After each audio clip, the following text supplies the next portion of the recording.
Киргизы, недовольные китайской фирмой, занимающейся добычей золота, разгромили золотой рудник. Во время происшествия пострадало большое количество людей. Акция протеста, начатая киргизами в районе Султан-Сары в городе Нарын, в которой приняли участие свыше 500 человек, вышла из-под контроля и переросла в конфликт. Протестующие разгромили здание китайской фирмы и захватили несколько грузовиков. Госпитализировано большое количество китайских работников. Премьер-министр Киргизстана Мухаммед Кали Абылгазиев приказал начать расследование инцидента и призвал народ не доводить дело до политического кризиса. Несмотря на то, что ведущие торговую войну США и Китай провели 12 встреч и переговоров, сторонам не удалось достичь соглашения. На сегодняшний день повесткой дня США и Китая является стратегический план Поднебесной, сделано в Китае 2025, и редкая ископаемая руда. В марте прошлого года Трамп, ссылаясь на то, что американская экономика уступила позиции своему противнику, начал торговую войну с дополнительного налогообложения китайской продукции общей стоимостью в 250 миллиардов долларов.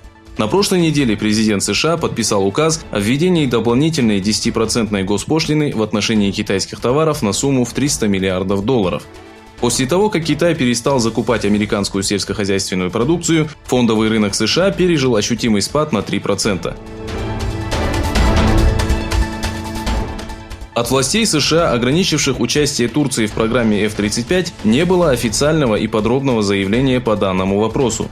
Источники, сообщившие, что все заявления США были сделаны в виде обычных пресс-релизов, указали, что правительство Турции ожидает от американских коллег выполнения всех условий Государственной конвенции и ведения политики, основанной на обмене официальной информацией в письменном виде. От властей Ирана, переживающих кризис с Англией и США, поступило критическое заявление. Президент Ирана Хасан Рухани заявил, что мир с Ираном – это спокойствие, а война с Ираном – это война во всем мире.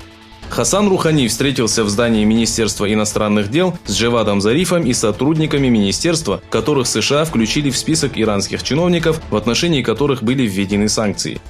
Рухани осудил введение санкций против духовного лидера Ирана Али Хаминея и министра иностранных дел Джавада Зарифа и отметил, что США ведет неискреннюю политику. Поступило критическое заявление из Белого дома после того, как за последние 13 дней Северная Корея провела испытание 4 баллистических ракет. На эту тему по телеканалу Fox News сделал заявление советник президента США по национальной безопасности Джон Болтон. Болтон сообщил, что Трамп и Ким Чен Ын договорились, что Северная Корея не будет проводить испытаний ракет дальнего радиуса действия.